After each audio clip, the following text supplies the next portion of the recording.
What is up, everybody? Welcome to the Pay the Bills post-game show here. I'm Jake Micah, joined by my brother and co-host Alex Micah. I don't even know what to say to start this show. I'm still in shock. Vibes are good. The vibes are high. Vibes are great.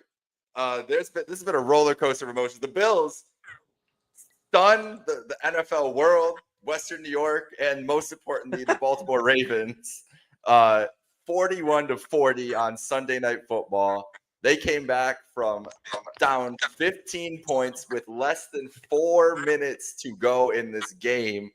Obviously, just a shocking result. Derrick Henry fumbles on the second to last drive, setting it up for the Bills to go down and score. The Bills get another stop. And Matt Prater, of all people, is the hero of the night. Mo, I need you to talk because I apparently can't think of words. Insane. Honestly, all three of those things can run insane in a row. It's Derrick Henry fumbling, which he looked like an unstoppable force this entire game, which he had been last year against the Bills in the regular season also. The Bills getting a stop in this game, forcing the Ravens to go 3 and out on that drive before they were able to get Matt Prater to come down for a field goal. And like I said, Matt Prater, at all that he's even here, he got picked up a week ago. He was in Arizona, not in any camps at all this summer. He was just spending time at a high school, getting ready, just in case some team called him. 19th season in the NFL, and he hits a game-winning kick. His first game in front of the Bills. He was there last year when the Cardinals came in to play the Bills week 1. And oh my God, that's right. He lost, and now he comes out and he's the fucking hero. Dude's never gonna have to buy a drink in Buffalo again after one game. That's for sure. There's that Matt Prater is. We don't need to talk too much about Matt Prater. We have to talk about Josh Allen and Keith. 3 for 3. You got to. It was 3 for 3. It was great. It was awesome. This is one of the craziest games you'll ever see if you're a football fan. A game of the year contender that the Bills finally win. That's true, and honestly, one of these moments where you're like everything that could have went wrong, honestly, in this game had gone wrong up to that point. Offensively, in the first half, so many issues that happened. Defensively, the whole game. And I gotta get a shout out to my guy Kamal. Good game, Kamal. This is one of our Ravens friends. He came into the podcast the other day. You can unsubscribe. You don't have to listen tonight. That's okay, buddy. Yeah, I appreciate you. It was an amazing game, and it was an amazing game on both sides of the ball offensively for both these guys. But let's run Josh Allen, 33 of 46, 394 yards, 2 touchdowns, added 30 yards on the ground and 2 touchdowns there. Keon Coleman, hell yeah, 8 receptions, 112 yards and a touchdown. And let's talk about the supporting cast there too, because Khalil Shakir ends up with 6 for 64. Josh Palmer, who was pretty quiet up until the end, he wasn't quiet by the end with one of the biggest catches of this game is him absolutely crossing up Jair Alexander and getting open on the sidelines for that big play down the sideline there on that last drive. He ends up with 5 for 61. James Cook ends up for 5 for 58. Dalton Kincaid, 4 for 48 in the touchdown on the first drive. And Jackson Hawes with one of the biggest catches of the game. Yeah. One catch, 29 yards, down to the goal line there. The blocking tight end. All right, I'm cracking my last beer of the night here with the Josh Allen hurdle on it. I wasn't planning on it, but this is what a performance by Josh Allen, especially in this second half. This game was at halftime 20-13, and honestly, the signs were there at the end of the half that the 2 plays that the Bills were able to pull off to get down, especially the play to Kincaid with 7 seconds left. And they get the sideline throw to Kincaid where he lands on his ass out of bounds just in time, where it's 1 second. Like if he landed a split second later, he's out of bounds and the Bills don't get a field goal off. Mm-hmm. They're down 20-13 at this point. Second half start. I guess that's where we have to pick up. Because I'm trying to figure out where to go, like recap-wise, game by game. Let's pick up in the second. Well, I would just say first that it's Derrick Henry had 120 yards rushing, roughly. I don't have the exact number, but it's around that 120 yards rushing in the first half. Yeah. So that's how you enter into what the second half was looking to be already. Is that Henry was destroying them on the ground. And that first drive for the Ravens in the second half, they go 4 plays, 65 yards. It's Zay Flowers goes 39 yards on a pass from Lamar Jackson, and then 23 yards for the touchdown after that. And at that point, you're like, all right, man, what does this defense can even do tonight? The Bills respond. With a nice long nine play, 60-yard drive. There was that ends up in which touchdown is that? That's a James Cook touchdown. That's James Cook up the middle. Yeah. And this is where the Bills then go for an extra point. They call was it an offsides on it wasn't an offsides, like defensive. It was too many men on the field, I think. Too many men on the field on the Ravens. Too many men on the field. Bills decided to go for 2.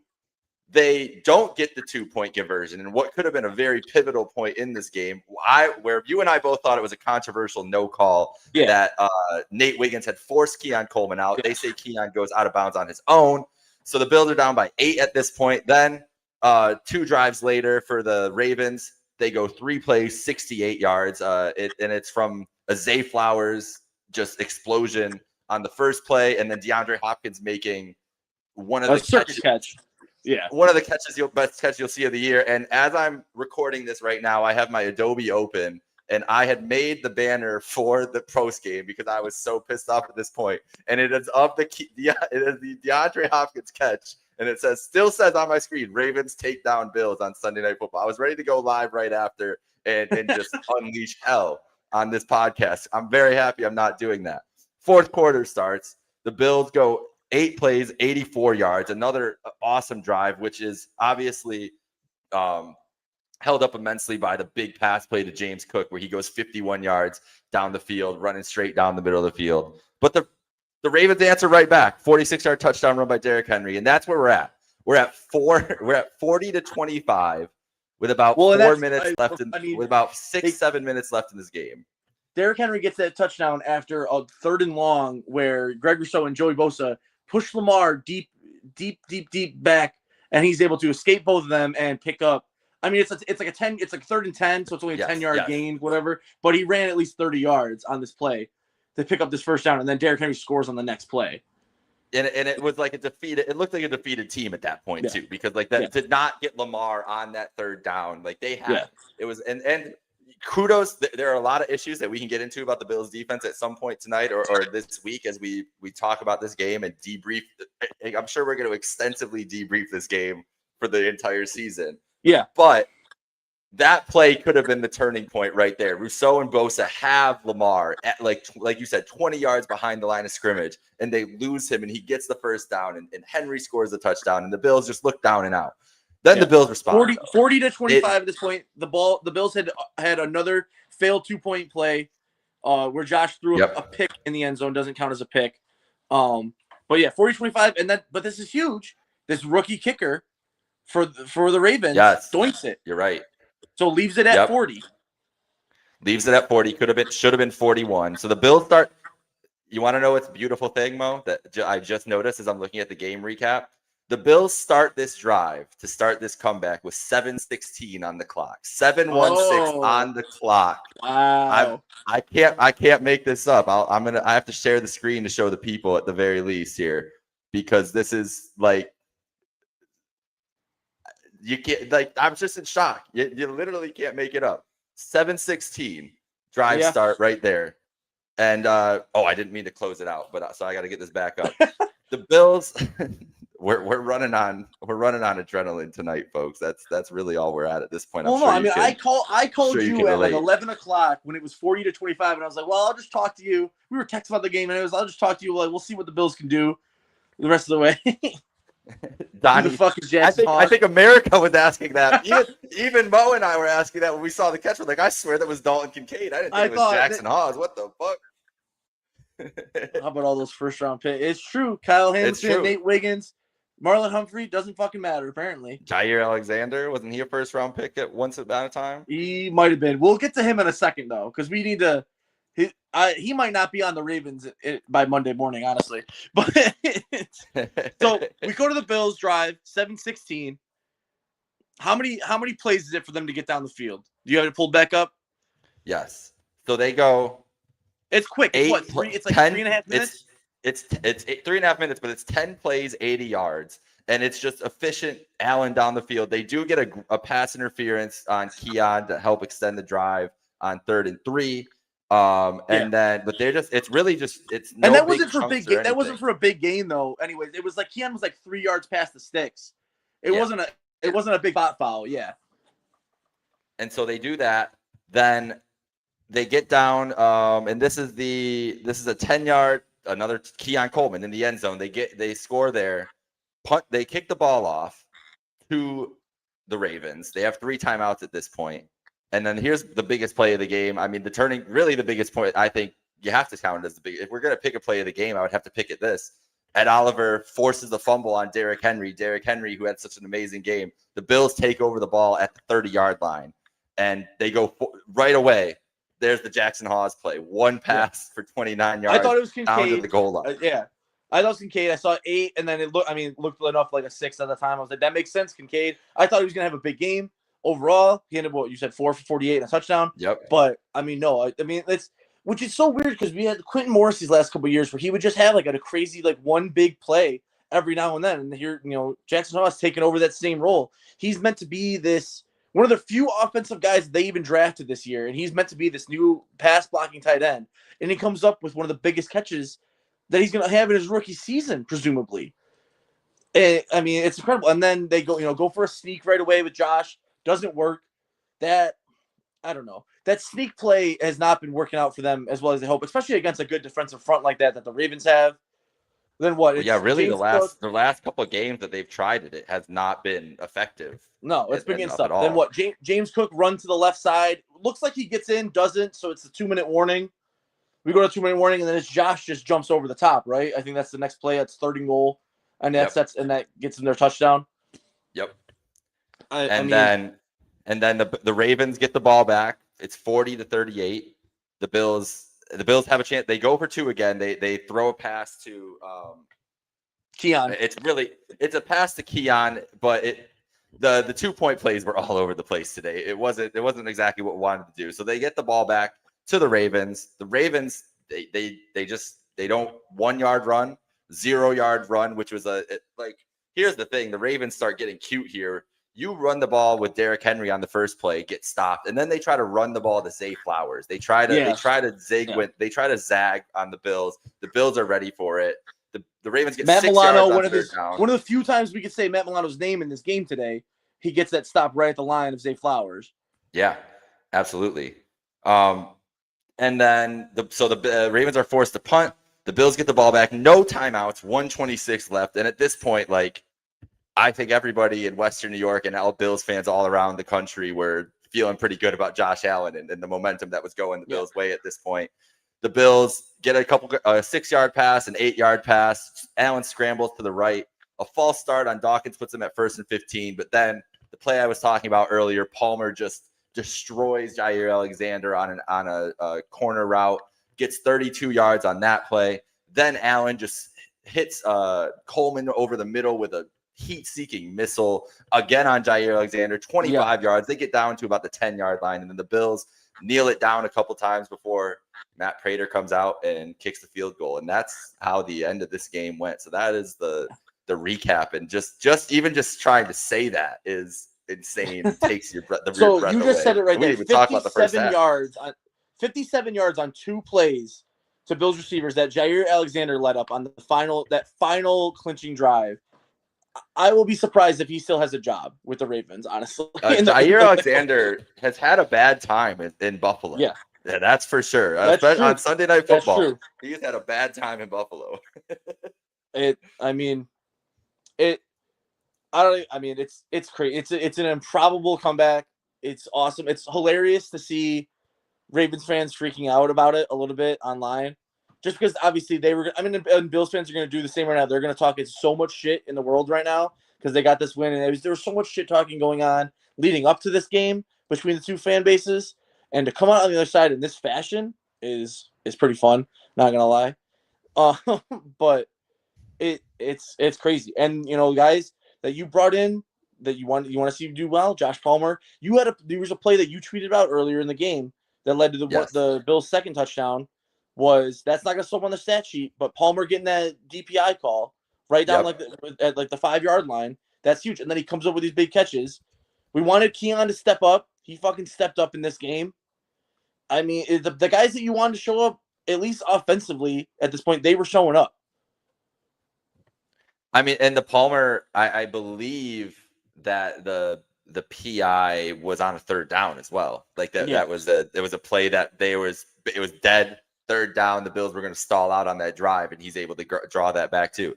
Listen, that's where we need to start. That's where we need to really go into here, like with a big picture of this game.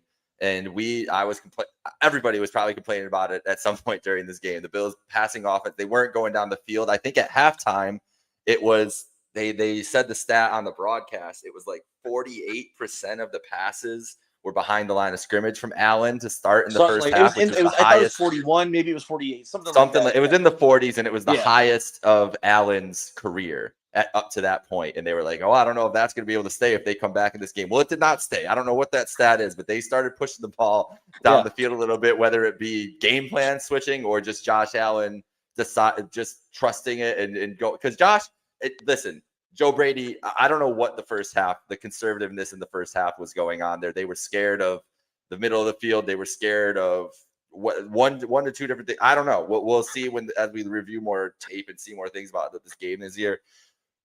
But in that second half, it was a different story. Like that they just unleashed. They took the leash off of Allen. He took the leash off himself, whatever it was.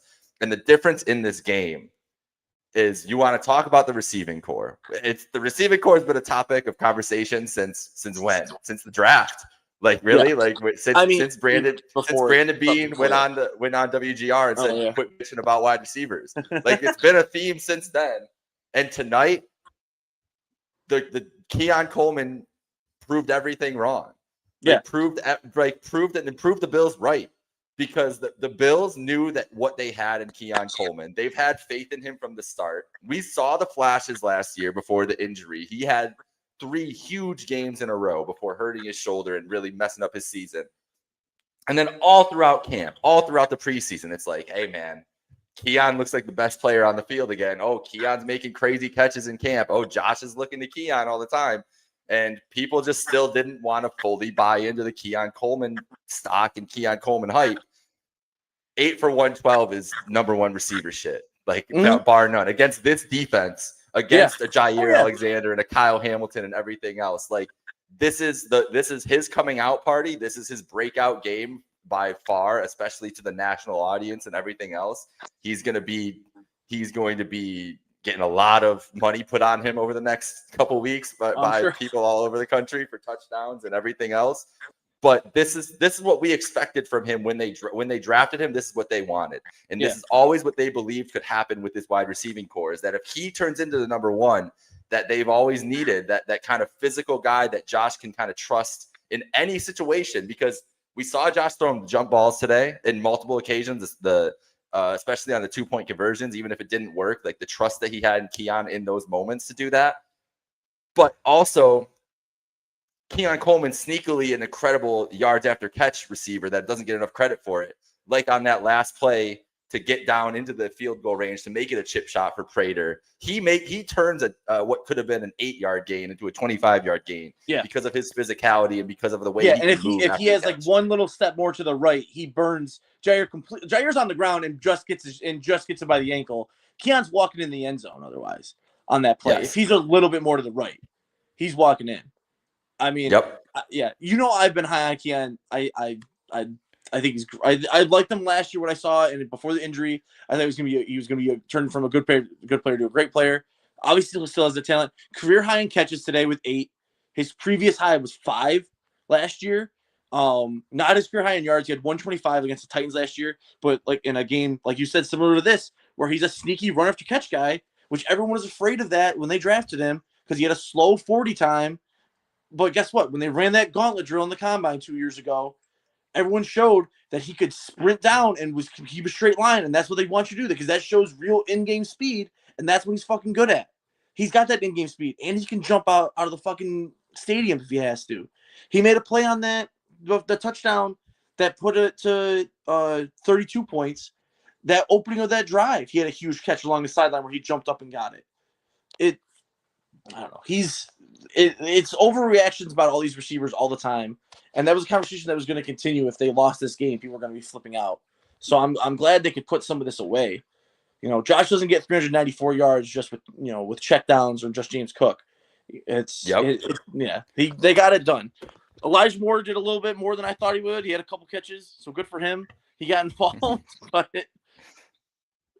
hey, he did have a couple nice catches there. That there was the one play that I remember they got him on a screen. Joe Brady still really loves these screen passes for whatever it's worth. What is up with? I don't remember exactly which drive it is. I think it's in the second quarter, but it's a screen pass to Keon. That's Keon's honestly probably his worst play. It's a screen pass to Keon that he drops right away. Yep. Then it's like a 1 yard run and then a screen pass to Dalton Kincaid, and that was their three pass. Like, what the fuck are you guys doing? Like, it was like he was, and it was they did it consistently. They were playing lined up in the left side of the Ravens defense. They must have been really scared of because that whole second quarter they were going to the right. They did not want anything to do with whatever was happening on the left side of the field. But they were playing scared in that first half. Yeah. I would honestly say across the board. Like the lack of commitment to a Lamar Jackson or a Derrick Henry. Like they looked so lost on the reads in the first half. Like they were just a lack of conviction, a lack of commitment from the team around the board. And maybe it was a lot of hype. Like going into this game, when we've seen it happen with this Bills team, this iteration of the McDermott and Allen thing, like coming into a game super juiced up and way too excited, and not like even Allen. I tweeted like Allen had an amazing game, but I tweeted right away, Josh settled down. He fucking throws a pick on the first drive. He overshoots Khalil. He thought Khalil was Keon Coleman in that play. Like, if Khalil doesn't get a hand on that ball, it might get tipped, honestly. Yeah, honestly. Oh, we left out, I left out Malachi Starks. We were talking about first round defensive back. It was Malachi Starks. Yep. Yeah, and he's a first round defensive back. But no, I mean, he was hopped up, and this is, I mean, they didn't really have any starters play in the preseason. Maybe they fucking could have used those in-game reps. That's highly possible. True. Maybe there's a reason that people play in the preseason. Joey Bosa looked lost that first quarter a lot of the time, and then once he settled into the game speed a little bit, and he was able to key in on Lamar. He had a nice forced fumble that pushed the Ravens drive into a field goal instead of a touchdown. Maybe he should have had in-game reps in the preseason. That's why it's fucking there. Use it. It helps you. Because if you start a big game, if you start the season like a big game against the Ravens, who are AFC title contenders as much as you are, wouldn't be a bad thing if the guys are a little ready and they don't have to knock off rust. But yeah, I digress about that. Yeah, but just to go back to like the Keon Coleman of it all is the game done changed now. Like there's a new script for what you have to think about with this Bills offense, and I mentioned it in my thing today, in my article, and in my preview of this game today. I said people are not giving enough credit to both Dalton Kincaid, who they didn't target Kincaid enough today, but he was still he was great blocking today. The best blocking game I've ever seen from Kincaid. But obviously gets the touchdown right away at the start, has a couple nice catches there. But I said Coleman too, said that people are not giving them enough credit for the fact that the Bills believe in these guys to get better. They had injuries last year, and Josh himself has said, I'm going to get them more involved in the offense this year. And it showed in this game. And I'm sure there will be another game this year where Kincaid has 10 catches for 100 yards and a touchdown. But that's the talent. The talent level of the wide receiver room that everybody wanted to be so down on, you have to raise the floor that you thought it was at, because Keon Coleman is forcing you to raise it to that level. Yeah. And I want to give a shout out to, and we talked about Palmer a little bit too, but you have to give Palmer the credit. This veteran savvy of the pass interference call to have that route at the end of that game in a moment where Allen needs you, nothing could have happened before that point. For Allen to trust him on that route, for them to call that play for him to run that route, and for him to get as open as he did and make that play that's what you pay him the money for. That's what you bring that guy in for. And now that you have those two guys, along with Shakir, who was just, we don't talk, Shakir was just his usual awesome self, finding ways to make plays for Allen. The fucking flip, that's one of the most that's going to be one of the most unsung plays of this game. But the Josh Allen flip to Khalil Shakir on 2nd and 18 that gets him a first down, Yeah. Like that's a play that only him and Shakir make because of the trust and the chemistry and the rapport that they've built. And now you have a real wide receiver. Like this is a real room. This is a room that can produce for Josh Allen, not even counting Dalton Kincaid, and also James Cook, who was just like not his 54 best game he's ever had. Yeah. But it's 13 carries, 44 yards, like not the best running game. But if you just think total all purpose, he has 102 yards on 18 touches in this game. You'll take that from James Cook every single game, every single time. So the Bills have I had said earlier, last year they were an efficient offense. This year they have a chance to be an explosive offense. That was an explosive offensive performance, especially in the second half. Yeah. And if they can replicate whatever that was in the second half and replicate that throughout the year, listen, this might be the best team they play all year. Maybe outside of the Eagles in week 17, the second last game of the year. That's probably the best team top to bottom that they're going to play this year. Well, and you can't discount the Chiefs still in that conversation. The Chiefs don't have the talent. The Chiefs will have their voodoo magic and whatever else, but they don't have the talent of the team that we just saw on the field and everything, and especially defensively, I don't think. But I digress. It was just, you have to change. I think the biggest thing I'm taking away from this game, because I don't want to be negative and talk about my issues with the defense yet, that the biggest thing you have to take away is the floor has been raised for this offense from wherever it was, wherever you think it should have been coming into this game and wherever it was last year. And that's terrifying for the rest of the league when we're talking about the MVP, Josh Allen, and everything that they offer in a game. So what, tell me quick, what did Dustin Hawks have? 2 for 20. So 2 for 20. Jackson Hawes had 29, so that's 49 yards, and Kincaid had 48. Yep. So 97 yards between your three tight ends, and I'm Jackson Hawes maybe not consistently, but realistically, that's what you're looking at production wise from the tight ends. Kincaid obviously is the stud of that group, but I was surprised that one of that first plays of the game was a throw. I was like, oh, nice throw to Kincaid to get it going. No, it's Knox. Then another swing pass Knox where he picks up 11 yards. I mean, that's what it's going to be. It's as much as people want to expect Kincaid to be blowing out. Dawson Knox is still a good tight end in this league, and who I don't think is going to replicate what he had a few years ago when he had 9 touchdowns or anything of that matter. He's not going to have those yards like that again. But he's a good guy, a good tight end that Josh trusts and big plays. And he's going to be dependable down the line for them, same as Kincaid is going to be, as Shakir is for him now. And so I think that's what you got to look at with these games too, is as much as you have the higher end talent of guys who we're expecting to be big with Keon and Palmer and Kincaid, is that Knox is going to be there as prevalent as much as possible. And maybe Hawes is too. Maybe they drafted me to just be a passing and a run blocking guy. And they're like, you know what? This guy's got good fucking hands. And we're going to get him involved a lot more. Let's see some jumbo sets, honestly. Why not? If they think they got it, I'm okay with them trying it all out. I'm not. I hear you. I wouldn't be mad about it either. So the offensive performance, I mean, one for the ages. This is one of Allen's best performances of his career, and he's had a lot of great ones. That's got to be, I don't know, top 5 for his passing yards in a game, I think, off the top of my head. I know he's broken 400 twice, I think, but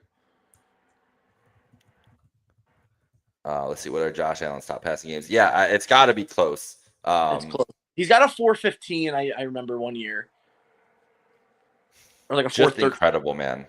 Yeah. The narratives coming out of this game could have been so dire and everything, but now you had the graphic ready, and I called you at 11 o'clock. We're like, it's 40-25. Well, probably not gonna get this. Yeah, let's just yap till the end. Let's commiserate. Like that's what it was. We were trying to just commiserate. We were just like, whatever.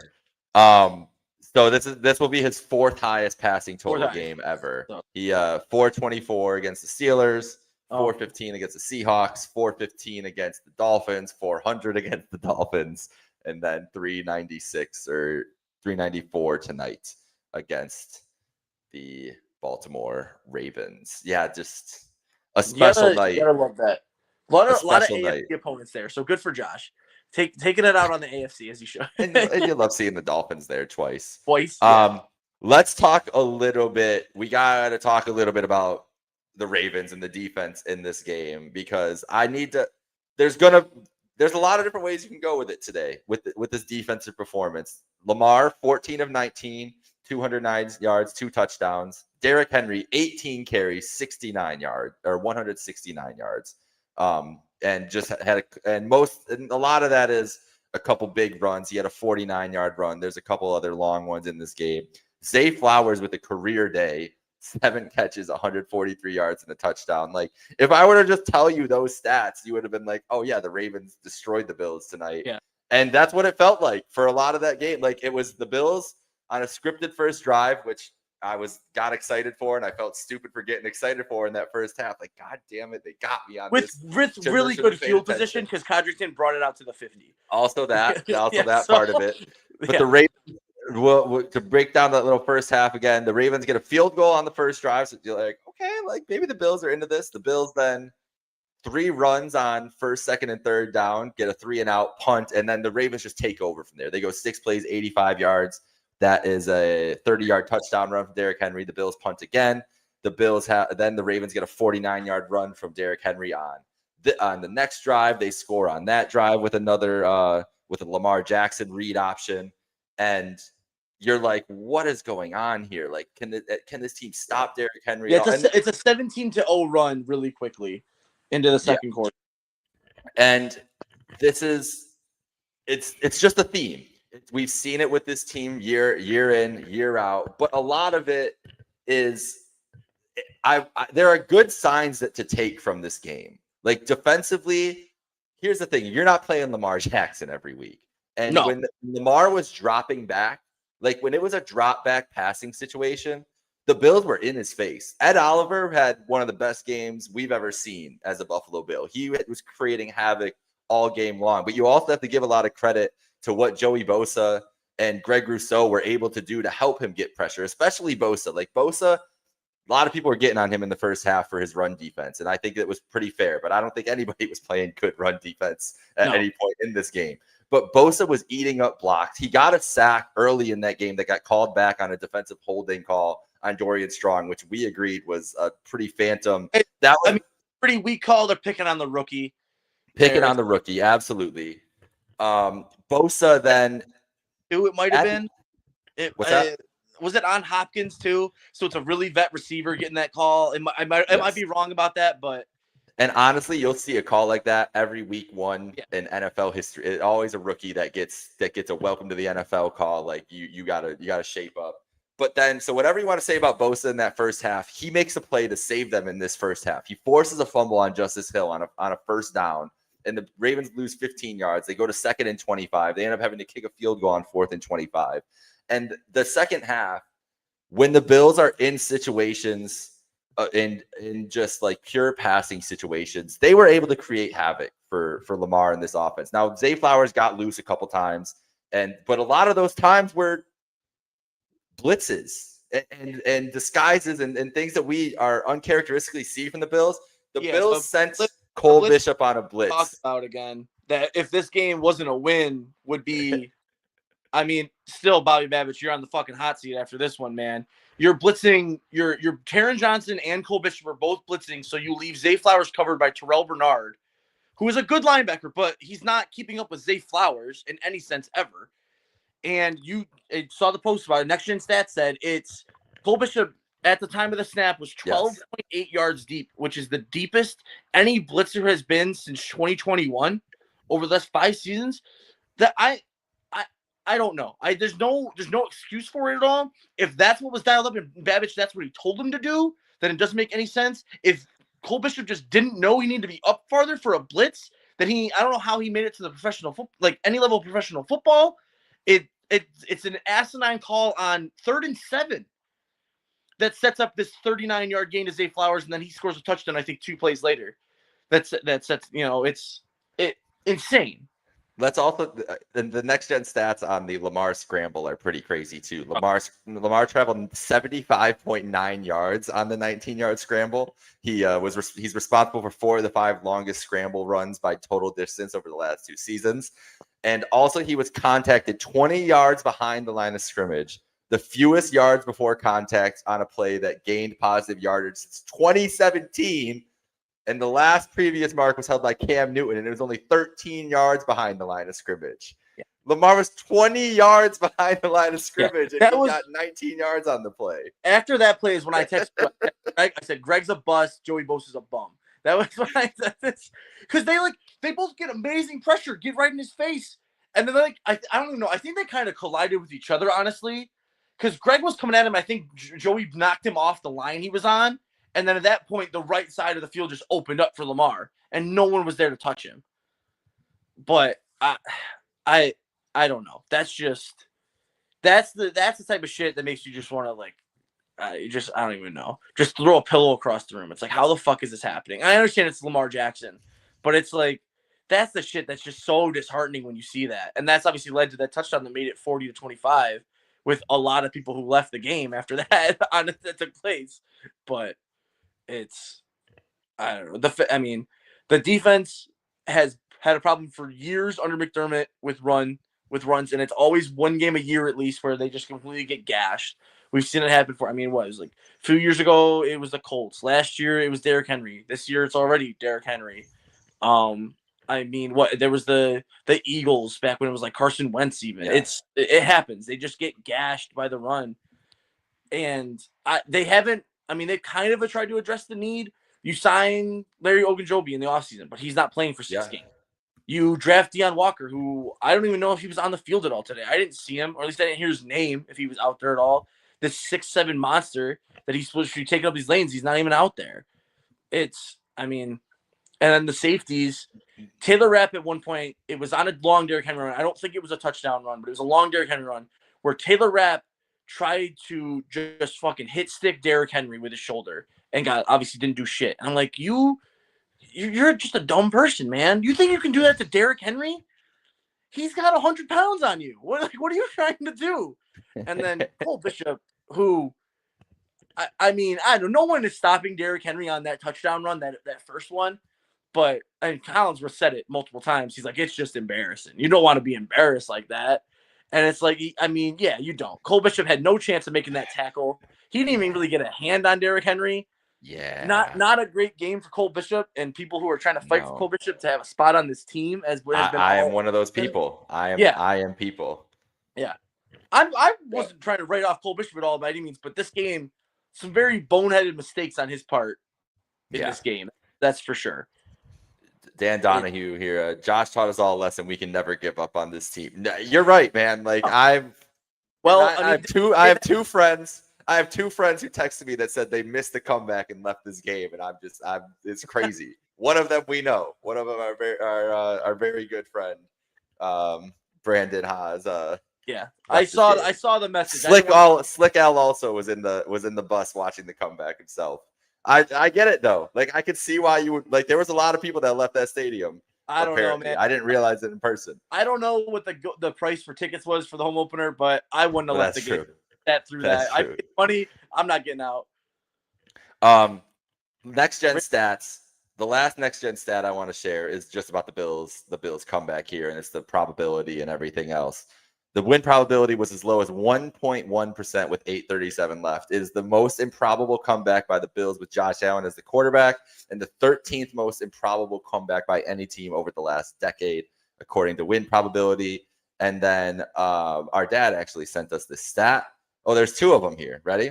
The Ravens are the first team in NFL history to score 40-plus points and rush for 235-plus, which is a weird number, but 235-plus yards in a loss. Teams were previously 277-0, including the playoffs in these scenarios. Here's another one. 7-1. Here's another one. Entering today, NFL teams that scored 40-plus points and led by 15-plus after 3 quarters were 772-0. And today they are 772-1. This is literally, it's one of the biggest and one of the best comebacks in NFL history is basically what happened tonight. It's like I said to you right when Matt Prater made the kick. I said it's a game of the year that the Bills win. Oh, okay, never mind. It said ESPN notification, altercation in Buffalo. It's about the fan that tapped Lamar. Well, yeah, that I hope that fan is never allowed in the NFL stadium again. Do not touch players at all on the field like that. Like that's just fucking crazy. That's ridiculous. Yeah, I mean DeAndre played it off. I think because I don't think he got hit as hard as Lamar, but that guy kind of swung at Lamar, open hand, but swung at Lamar pretty hard. It seemed like showed. So that's Joey, not at all. Got to be better than that. Our guy Joey Hatch chiming in. He's a big supporter. Pay the bills. Shout out to you, Joey. I hope you're having a good night. What a game for Ed Oliver. And he says, and way to go to Coleman for taking the next step. Big tackles for loss too. Before the forced fumble, even too. That's the game that you expect that Ed Oliver at this first round pick that we've had in the league now for this is his sixth season for Ed. I mean, we need this out of him. But did you see it's scoregami? I don't know if you saw it. Tarico said that.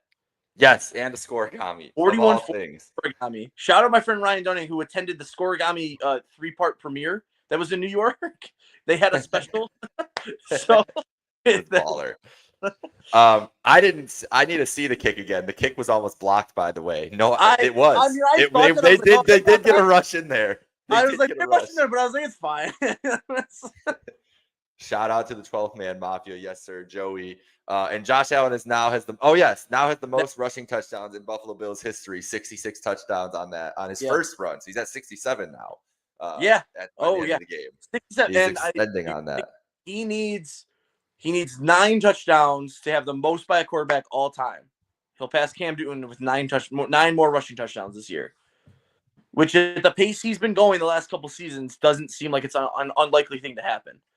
By the end of his 8th season, he could have the most rushing touchdowns by a quarterback. Also, gotta tip our caps to Derrick Henry, 108 rushing touchdowns now. He's only 2 behind Walter Payton for 5th all time, and for rushing touchdowns. I mean, it sucks that he's on the Ravens because it's honest and he's an unprecedented level of player right now that we're seeing in the NFL as his running back. It's crazy. Pretty wild stuff. So this is, I give you your credit when you're right, Mo. I do this. The Ravens had 238 rushing yards today, which would put them at the 5th highest total against Sean McDermott. But then the only other game in the top 10, even in the last 3 years, was 196 Jaguars Bills in London, which was just a horrible, horrible football game. So it really hasn't been as recently. This is one of the worst performances in recent memory for the run game for the Bills. But it doesn't matter. It's still just once a year. It's so weird that it's just once a year they just fucking shit the bed. Well, and you know what? If it's gonna happen against Derrick Henry and Lamar Jackson, what the fuck? Who else? If there's one team that's gonna do it to you, that's the team who's gonna do it. Without. Well, maybe the Eagles will be able to do it later in the year. Has it next week? No, I don't think Breece Hall has it next week. The Eagles in Week 17, Lamar with Saquon and Jalen Hurts, that could be, but we don't got to worry about that yet. And maybe we'll have already sealed up the AFC by then, because if you look at the AFC standings today, the AFC did not have a good day. The AFC, the top contenders did not have a good day. The AFC West right now flipped on its head. Chargers, Broncos, Raiders all 1-0. The Chiefs 0-1. Which I mean, the Broncos did not look good. Chargers obviously did look good against the Chiefs. Yes. And then Raiders. I mean, I caught parts of that game on Red Zone, but obviously looked very competent in that game at least. Yep.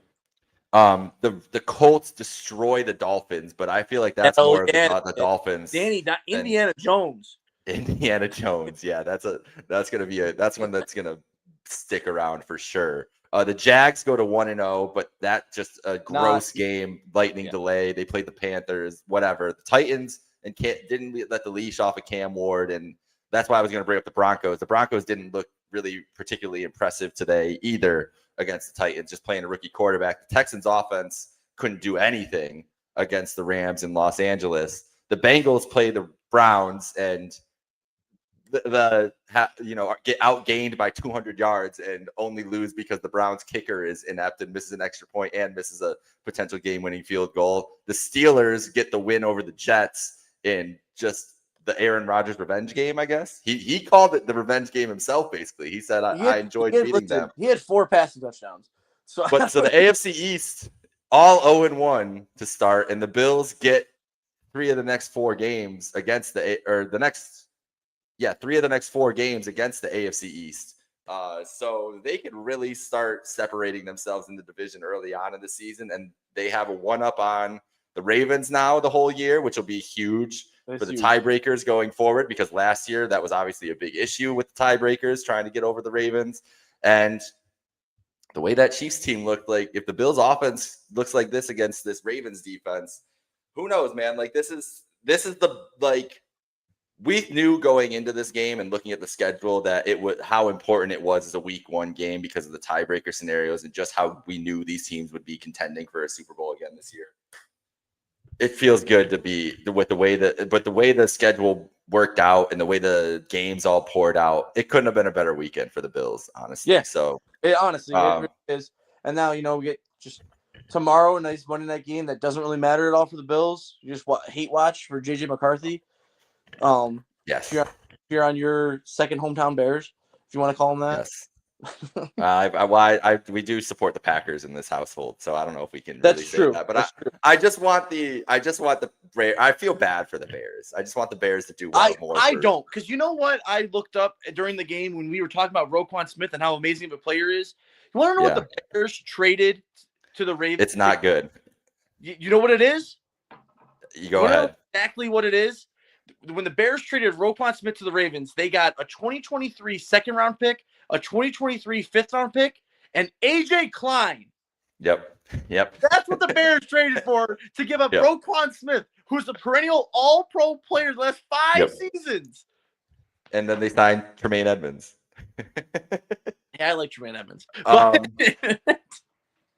So let's get through the comments here, and then we'll get out of here. It's late. It's late on the East Coast. It's not as late here. I'm not going to be falling asleep anytime soon, but let's look at the people go and get out of here. Our defense still looks suspect. I still think we need a number 1 tech. Yes. I think that number 1 tech, as our dad was texting us and probably talking to you about wanting fat guys all game long. Base 4. Maybe Deion Walker. We need 2 400-pound. Where's that guy that just got cut by the Bucs? I don't even care if he can play. He's 450 pounds. Just the big boy from Florida. Yes, just put him out there. And Ogunjobi obviously was brought in to help with that too. And Hoyt is good. They're going to use Hoyt all over the D line. So in 6 weeks, we'll see if they make a difference in the run defense. They're going to try to survive. Next week's game is just to be a test for a run defense. They ran great today against the Steelers. Yes, but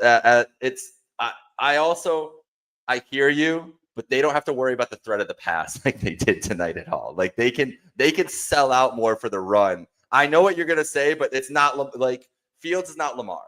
He'll get some plays off against them, but it's not going to be the same kind of dynamics that they're going to have to worry about. No, it's interesting because you could look at kind of as the Jets almost as like a Ravens light, where it's Justin Fields is a good rushing quarterback, but he's not the same level as Lamar, but he is a good rushing quarterback.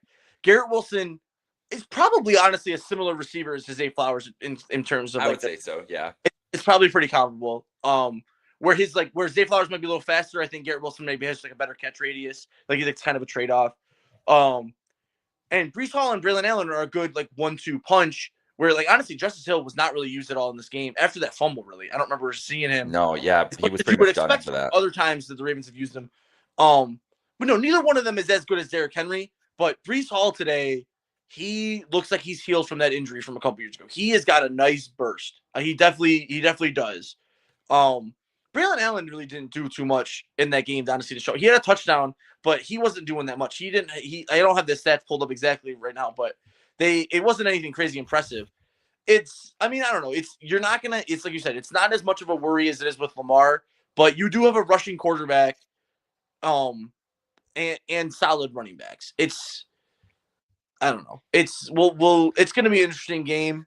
Here's the thing: if Aaron Rodgers in that offense put up 32 points on the Bills defense, but I don't know. But if Aaron Rodgers in that offense can put up 30 points, and what we saw from the Bills offense tonight, the Bills might score 50 next week, honestly, and it's going to be basically a home game at MetLife again. We know how that atmosphere is going to be there.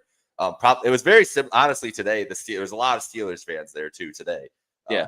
At MetLife. Honestly, So pretty similar flow of that game too is where the Steelers came down and scored, and then a fumble on the kick return, which set up the Steelers for another score right away. They took the lead. Yeah. So kind of similar vibes to what happened with this game. True 1 second, Sean McDermott, Brandon Beane know this, and we still continue to get ran out for 100 yards. But yeah, that's why. Like, I'm just gonna hope. Like, I'm now that my emotions are out of me a little bit, and my anger is out from the game and everything. I'm just gonna wait until we see Michael Hoyt and Larry Ogunjobi on this team before I really start getting on with, because they are clearly big pieces of this puzzle defensively on that defensive line this year. And the rookies are going to get better with every week they play too. Like, they got all those guys and Solomon too. Those are valuable reps. However much they played in this game tonight, valuable reps against the most challenging possible duo they could go against in a game. Solomon had so I I nice think job getting Lamar like flushed out of the pocket and had to get to him to throw it away. That was a good pressure he had. Joey Bosa in the locker room. I'll listen to this later, but Matt Perino, I'm in like a dream right now. I don't know if I've ever been this happy after a win. Joey's on cloud nine. Bro. Welcome to Buffalo. Here we go. Well, because the Chargers would definitely lose those games. The look of like exultation on his face after that kick, he was just like stunned. Honestly, Jackson Hall. Yeah. I mean, I know it's what about Jabril Peppers? Is he in? Is he brought in Tuesday? Honestly, yes. It's hurt. Honestly, I think it's who? Jabril Peppers. I said it's not going to hurt.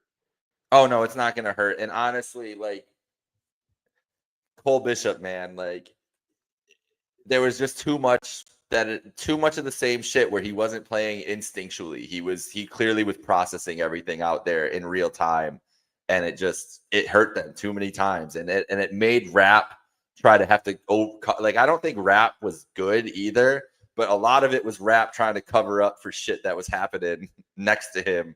But and I don't know, I want to watch this game back and see like Dorian Strong and everything, like how that back end really worked together. But I think it's fair to say that they could use some more physicality back there in the safety position as much as anything. And if it's Jabril Peppers, hey, why not? Why not? Because you can't take chances at this point. And this is a stress test. And bro, he just failed. I wanted to have more faith in him, but this is just I mean, he tough. failed the test today. I mean, you got thrown into the fire because it's a very good team that he goes against, but it's still like you have to, against those good teams, you have to show at least flashes that you're capable of stepping up in a moment like that. And he didn't at all today. Yep. At first I thought like he's like the way he was like hyped up and energized on the sideline after the fumble. I was like, oh, he got in there, he helped make that tackle. No, man, he's just hyped up. It's like, all right, that's cool. I'm hyped up too. You didn't really. I did as much as you did on that play though. Like, you got to show flashes of something, and he didn't today. And I don't want to. I hate when giving up on a player at in year two. But I don't know. There's got to be something that steps up. I want to see the film. I want to see what it looked like defensively in that first half and what they kind of adjusted. I mean, they let up 20 points in both halves. Like, they didn't do great adjustments no matter what. The offense just turned it up. One more thing. And they made a turnover. Are you surprised by them not going after Dorian Strong more in this game? Honestly, they didn't. Yeah, they actually went at Benford quite a bit. Because Benford's the one on that touchdown to D-Hop. Hey, man, maybe Dorian Strong's just locked down there. Well, maybe they wanted to. Get the DPI penalty, and then there was the one Lamar throwaway. He went towards the end zone, but it was a throwaway. Dorian Strong was on coverage with Zay Flowers on that play. And then there's the Zay Flowers big gain. I don't remember I think it's in the third quarter. It's a big gain for him, where it's Zay Flowers is coming in motion, and Dorian's just I think they blitzed Taryn, and it's just Dorian is coming all the way across the field to try to keep up with him, and who just got burned completely. And then I think it's Cole Bishop makes that tackle far back on the field or whatever. But that's the really only time I saw him that it should have been he was lost in coverage. It seems weird that back a rookie more like they did. But yeah, so maybe he was great. Maybe he was doing his job. And also, but Lamar only 19 passing attempts. Like they were like, well, we're just running the shit. We're running the ball all over you. We don't even need a pass today. So that's probably part of it too. I don't think. We'll see though. I don't think he had a bad game though. I mean, if you don't notice him, that's a good game for a corner. So at one point, whatever he did his job, and that's impressive to step in as a rookie 6th-round pick in this scenario to be able to hold your own no matter what. So kudos to him. I believe at one point Lamar was 12 of 14, and then he had five straight incompletions, which is huge on that defensive front. Honestly, that they could get him to do that. But yeah. Anything else before we go here? I mean, one of the best Bills wins I've ever seen in my life. How about back-to-back years in the home opener with a comeback win? Because last year they were down against the Cardinals too. Yeah, down big. So I think we're on to something about this preseason. This whole preseason. Fucking play preseason. Because maybe Josh needs to play a preseason game. Yeah, you're sleepwalking in the first half, honestly. But that'll do it. What a post! Thank you for joining this post-game show with me, Alex. Mo, appreciate you hopping on here. I literally didn't ask you about it until after the game. 5 minutes, we're sitting there. I'm like, I'm gonna do post-game. If you want to do it, you're kind enough to stay here late. So appreciate you. Appreciate everybody who tuned in. We had 3,000 views along the whole way for this post-game show, so that's pretty awesome. Shout out to our sponsor, Salino Plumbing and HVAC. What a win. I mean, literally, like, you can't ask for a better start to this. If you're a person who believes in destiny and things and stars aligning and those types of things, you really can't ask for a better win than tonight. On a full moon on the week 1 of the season. You really can't ask for much more better signs than tonight. So enjoy this one, Bills fans. We all deserve this one. Yeah. That was a hell of a night that we're going to remember. What a way to kick off the last season in the Ralph Hart, new era. Absolutely. Yeah, man. Didn't even mention that. Whatever you want to call it. Rich Stadium, whatever you want to call it. Of course, honestly, it's like a Josh Allen biopic by Martin Scorsese. That could do some crazy numbers at this point. Josh doesn't talk about God enough for him. Honestly, they can work it in. They'll figure it out. Yeah. I don't know who Leo's not tall enough though, so they'd have to figure that part out. But that's another podcast. We can Austin Butler. He's kind of tall.